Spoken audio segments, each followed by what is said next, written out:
it's Jeff Chalmers here from discoverdouble-bass.com, which is where you can go to learn all about the double bass with our masterclasses, our lessons, our courses. And we also have some incredible interviews to inspire you in your journey and to hopefully share with you something that's going to help you to really play your best music. And today's guest is somebody who has experience in the orchestral world, playing with some of the best orchestras in the UK, as well as in the contemporary classical music scene. So her bass superpower is really moving between these different worlds, and we're here to learn about her experience, her journey, and hopefully teach you something along the way. So it gives me enormous pleasure to welcome Marianne Schofield. So welcome, Marianne. It's great to have you here today. Thanks for having me. Well, we spoke online a few times and weren't quite able to do it, but here we are near London in this wonderful vintage rock and roll studio. Yeah. And I thought, what better place to come and talk about contemporary classical music. So yeah, maybe you could share a little bit about the work that you're doing with the Riot Ensemble and Hermes Experiment, and just tell us a little bit about the work that you're doing at the moment. Yeah, so I am a member of two contemporary groups, as you've just said. The Hermes Experiment is a contemporary quartet that we set up about 10 years ago, and it's formed of double bass, soprano voice, clarinet and harp as well. And the Riot Ensemble is more of a contemporary collective, so there's about 20 of us, and that's more a chamber orchestra style. And so within the different ensembles, what are the kind of the music that you're playing? Where are you getting the repertoire from? What does it look like in the two different groups? Well, for the Hermes Experiment, it was really literally an experiment, because we didn't know any pieces that existed for that combination before. So we've had to commission everything ourselves, arrange everything, historical repertoire we've arranged, and also improvise as well. Who does the arrangements for that? We all do. Yeah, we share it. Yeah, I saw on the album credits for one of your recordings that you had a credit for doing the arrangements, and that's pretty incredible thing. Did you have much experience in arranging for double bass before the ensemble? Was it something that you did as you were studying, or? It's something I did a bit when I was studying. Yes, just general arranging. Tiny bit of composition as well, at uni. Yeah. So do you compose pieces specifically for the ensembles now, or is that a step too far, or is it? It's mainly arranging at the moment, but we haven't ruled out composing in the future. Yeah, I mean, it's really incredible. It's an incredible lineup, and it's such an exciting sound. You've also got some superb videos as well that people can go and experience, as well as several albums. So tell us about how many albums have you released now? Is it 2 with the Hermes Experiment? 2 with Hermes, yeah. So the first one was entirely commissions, so about 10 different composers on there.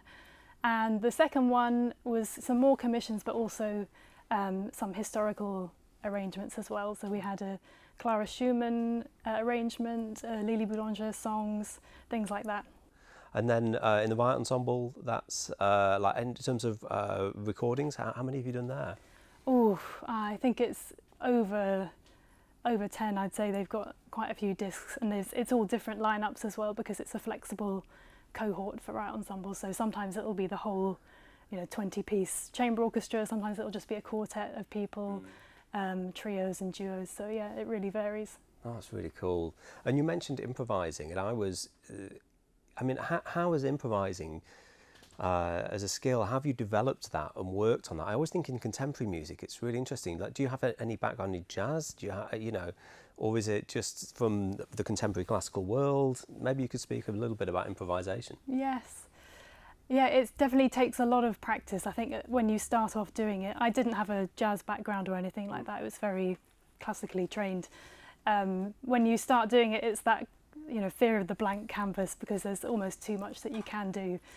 But I think everybody brings a bit of their musical past with them, and it's really great because actually you can't do anything wrong. Everything you do is right. I like that. Yeah. But definitely practice. I actually set myself an improvisation challenge in my practice, just to do 2 minutes or 5 minutes per day, where I just try and make up a piece, and that was really helpful. Well, that's really cool. And do you have sort of set themes that you might be exploring? For instance, if you're playing a piece and it has a feature, an improvised feature, are there kind of themes or ideas or techniques that you maybe return to? Is that kind of how it might might work, or does it just depend how you're feeling at the concert? Yeah, I mean, there's definitely an element of see what happens on the day, which is really exciting. But yeah, we found actually giving ourselves limits in a way can be really helpful to avoid the blank page syndrome. So we'll say something like, okay, or if it's with the Hermes Experiment, we'll say, oh, only one of us can play at any one time, something like that, or, you know, we're only going to use these 3 pitches, or really? We're not going to use any pitch, we're just going to do a noise-based, unpitched improv. So, yeah. Oh, that's amazing. And so, taking us back to the earlier days of your double bass journey, who really inspired you in the contemporary world? Because I imagine that you would have. Am I right in thinking that your first experience was more in the kind of traditional classical music? That would be more typical, I guess. And then maybe how that merged into exploring contemporary music. How did that come about? Yeah, so I think I was always quite into 20th century music when I was a teenager, listening to symphonies. Which composers were you? Do you remember listening to someone thinking, "This is blow my mind"? Yeah, I remember Sibelius symphonies did that. Yeah. Also Stravinsky ballets, things like that. And actually, there are moments in those pieces where they still sound so contemporary today. So that, I think that was the main inspiration for then. That was my route into contemporary music, was 20th century, and then just meeting more composers and playing more new music. Yeah. And what about some of the players that were inspiring you at that time? I wondered if you'd seen somebody perform, the name Mark Dresser always kind of comes to my mind when I think about contemporary music. There's so many players, aren't there? But I wonder if there was anyone that you saw that really inspired you and you thought, oh yeah, that would be cool, you know? Yeah, I can't think of any one person, but definitely nowadays it's Florentino. I mean, he's just incredible. I know you've interviewed him, but yeah, he's an incredible player. Yeah, he's such a unique artist, and you were on the same bill at the Huddersfield Contemporary Music Festival, and we were hoping to meet at that time, but it wasn't possible. But yeah, Florentin is a really interesting artist, and I love the way that he improvises and his sounds and that he draws from the bass. So what about the teachers that you were studying with? Because you studied at the Royal Academy, am I right in thinking? And also at the RNCM for a while. Yes. And maybe tell us a bit about the teachers and what you drew from them, and who were some of the people that were inspiring you and educating you? Yes. So at the Royal Academy, I studied with Graham Mitchell and Dominic Selders jointly. So everybody studied with these 2 teachers, and they were a fantastic, combination of teachers. Really, Graham was very sort of technically inspiring, and Dom has got a TV career now, so he's a fantastic, performance presence and also incredibly musical. And then in Manchester, I did the Halle string scheme for a year and had lessons with Roberto Carrillo Garcia and Ronan Dunn and Jerzy Hudek as well. Oh, that's amazing. They didn't get you into playing German bow, I see, did they? No, they didn't. Yeah, no. Everyone in Germany and in Manchester, everyone seems to play German bow. It's like the thing. But I also studied with Roberto, and he is just such an inspiring and presence and creative musician as well. I just love the way that he plays. So that's so cool that you got to meet him. And what about, did you also study with Chi-Chi as well? Yes, yeah. At the Academy for my second year, I did second study historical performance. One of my questions was early music and whether that was something that you ever pursued or I still do. Yeah. I still do a little bit. I love it. And actually I find it very compatible with new music, actually. There's kind of the approach, and there's a real sense of the group as a whole, and actually improvising as well, I think, in some early music. Absolutely. And do you play on a period instrument, or do you just tend to play on, do you have different... I've got another instrument set up with Baroque strings. Oh, really? Yeah. That's cool. You do so much different stuff. And you were telling me just off camera a moment ago about your experience of playing with the Aurora Orchestra. And just tell us a little bit about what makes that gig different to every other. Yeah, so Aurora Orchestra is an orchestra based in London, and they have become very well known for their inventive programming and also memorization of orchestral repertoire. So I think it was Mozart 40 they played at the proms, maybe 10 years ago from memory. Wow. And Wow. that was their kind of calling card in a way. And now they're doing Firebird from memory, they're doing Symphonie Fantastique from memory, and incorporating lots of amazing staging and choreography as well. How do you feel when your phone rings and it's the booker? Because I can imagine thinking it would be an equal mixture of excitement and fear, depending on what they're going to play. You know, and how do you even get booked to play a symphony by memory? I mean, what did the process look like? I mean, was it music that you already there? I mean, I imagine the Mozart you played many times, but I mean, there's a big difference between doing that and then actually doing it completely from memory. Yes, so I didn't do that Mozart, but the first one I did was Brahms 1, Okay. which I did know the piece before, which did help.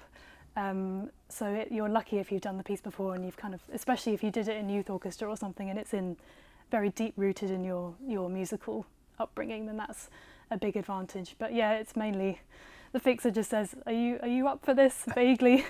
And then you check your calendar for the next 6 months and see if you've got time to learn it, basically. Yeah. I mean, when the rehearsal period starts, are people playing from the sheet music and then you take the music away, or does everybody just sit down and start playing? I mean... Yeah, so the conductor, Nicholas Collin, basically says that the first rehearsal, we're just going to try and run it. And, you know, most people will have music nearby, but they will be kind of off the part already. Do you think the results are different? Because there must be I would think there would be a more flexible approach to the shape of the piece if everybody doesn't have it's one thing remembering the notes, but all the dynamic markings, all of the details in there that you don't necessarily, you're not all playing from. It must, how do you think how does it sound, you know? And yeah, I mean, I haven't heard it from the other side, but I'm told it sounds and looks really fresh. Maybe a bit too fresh for some people. You know, they're just kind of if you're you know hanging on as one of the players, you know, trying to stay in it. But yes, the challenge is to get all the detail in there as well that is in the score. So that's part of the memorization, is just trying to remember every articulation and dynamic as well. Do you ever have moments where you think, I can't remember what's coming next? And then, you know, the way that because I find this when I'm playing jazz, that occasionally I'll suddenly realise that I can't think what's happening, what's coming up. But that it's a bit like directions to somewhere where you can't describe it, but then when you go past something, you are, and then it makes sense and it leads naturally, or there's a cue from another instrument or something. But do you ever have moments where you think, I have no idea what's coming up? Yeah, I think everybody has those kind of moments. But it's exactly as you say, it's the other instruments will carry you along and you'll hear something and you think, okay, yep, here we are. Yeah, exactly like driving. I kind of like it. As you say, it shakes everything up, and the opportunity to throw in a few spares and wrong notes at the opposite, you know, it kind of keeps everyone on their toes, I'm sure. A tangible sense of danger. Yeah. Well, I think it's really an incredible thing. And one of the things that I was hoping to speak to you about as well is extended techniques on the double bass. You know, like how do you go about you were playing something just a few moments ago actually that was so cool, and I was just thinking, I was kind of getting my head around what you were doing and like, you know, how have you developed that side of your playing, and is it something that's just been done on your own, exploring the instrument, or have you had guidance from other people, you know? So I'd say it's mainly been guided by the repertoire that's come up with my two groups. So if they've commissioned a new piece and it's got loads of one-handed harmonic pizzas in it, for example, then I kind of really lean into learning that technique and getting better at it. So that just has happened kind of naturally the last five or so years. It's a really incredible thing, and so a lot of this music is being commissioned, and then you're presented with it, and then you'll just be kind of working through it, and what are some of the techniques that you've enjoyed the most? I don't know, that's maybe a bit different that people wouldn't be as familiar with. Yes, I mean the one I'd say I do the most is artificial harmonics. Like the Sparrow piece that you were playing. What's the name? Oh yes. That was What the name of the composer is? Joseph Bates. Thank you. He wrote a fantastic piece. It was actually a lockdown commission. So that was a bit of a project for both of us, and we collaborated a bit on the piece, and he wrote some amazing lyrical writing for natural harmonic pizzicato, so things like this. And he actually had scordatura on the outer two strings as well, so it was not those exact pitches, but it was you got this amazing kind of quarter-toned infused harmony, which was really unique, I think. Well, it's certainly one of the pieces that when I've been exploring your music, that I've been drawn back to, and I've listened to several times. It's quite a long piece as well, and there's a lot of contrast with the bowing, and really rich and interesting writing. So, okay, just before we maybe wrap things up, I was thinking, in terms of contemporary composers, pieces for the double bass, who would you like to, maybe there's someone that you'd like to sort of reference? I was thinking about Rebecca Saunders' piece Fury. I read that you were perhaps learning that at one point, Yes. and I was just thinking, well, maybe we could switch some people on who are maybe slightly newer to the contemporary classical scene onto some of the composers and the pieces for basses that you really like. Yes. I mean, Fury by Rebecca Saunders is a fantastic showpiece for the bass. Yes. And it's for 5-string. I played it once before, and the 5th string is detuned to I think it's a low G or a low G flat. So it's really, wow. Yeah, it's an amazing tone colour you can get from such a deep low string like that, and with the sforzando and stuff, sounds amazing. So she's definitely one I'd say people definitely check out. I recently played a piece by a composer, Jose Manuel Serrano, who's a Patagonian composer, and that piece was for live double bass, accompanied on a stereo system with 3 other pre-recorded double basses. So it's kind of like, and it was all really harmonics based, very tonal and sort of. That's a combination. Yeah. I've think about electronics, but not pre-recorded double bass. That's not something I've experienced before. Yes. So it was really beautiful. You had these kind of clouds of harmonics coming from the back of the stage, and it was very sort of ambient and beautiful. And what about the pieces that you're learning going forward? Is there anything that's on the horizon that you're excited about, or maybe concerts or something you could share with us? Yeah, so with Riot Ensemble, we have got a new commission from the composer Alex Paxton, who's a jazz trombonist and composer, and so his piece is going to be, I think, absolutely mental. Very riff-based, and everybody going for hell for leather, very fast, very high stuff on the bass.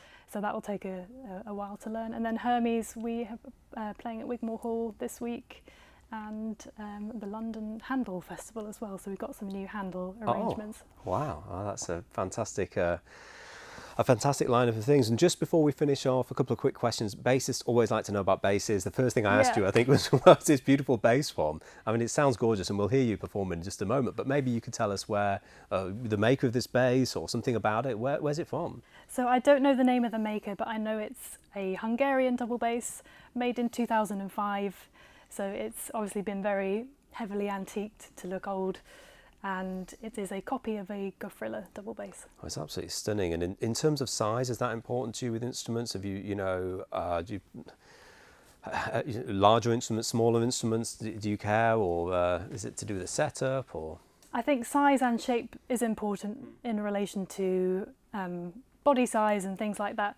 And especially for new music, you spend a lot of time up top of the instrument, and tailpiece and all this kind of stuff. So something that is a shape that enables that is important. Yeah, it looks really really wonderfully made, and you've got the beautiful extension as well. So I guess that must be perfect for orchestra. And it's a very versatile bass. It works well for orchestra and new music as well. Yeah, well, it sounds absolutely beautiful. I was loving hearing you perform earlier, and just thank you so much for coming and joining us, sharing a little bit about you and your music. And I'd encourage everybody at home to go and check out these performances that we referenced earlier, Sparrow, and we'll provide some links of some of my favourite of the pieces that you've performed.